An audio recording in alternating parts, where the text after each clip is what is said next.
下來繼續來看外交部駐瑞士日內瓦的處長李冠德，防指控霸凌甲濫收使用公家錢。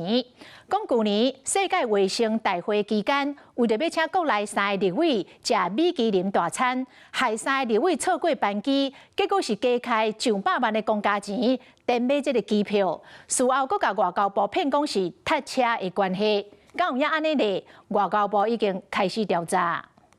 排除中國的惡意政治蒙蔽與施壓，接納台灣以觀察員身份參與 WHA。面對鏡頭替台灣爭取加入 WHA， 李冠德過去捌錯外交部國際組織司副司長，去年新官駐日內瓦處長了後，就叫惹了真濟件敗害國家離譜行為。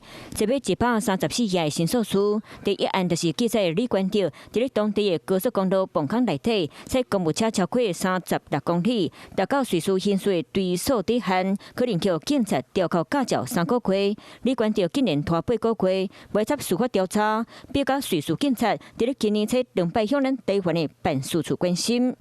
申訴書閣甲列真濟件危險駕駛的案例，包括飲酒了後車速達到140公里，要在當時用156公里的時速佇咧飆車，甚至含危險駕駛攏有無記錄，拍歹外交形象。那我認為外交部必須要徹查。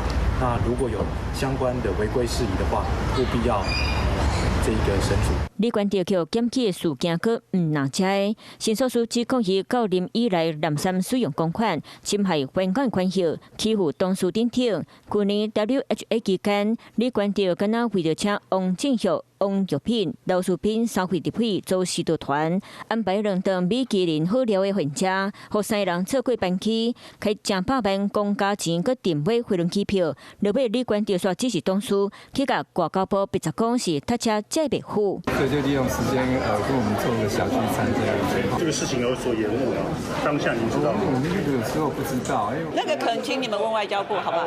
對相關的申訴，外交部強調去規定處理，只是這高度姿態指控，唔能影響內部的士氣。台灣的外交民主嘛攏無保起。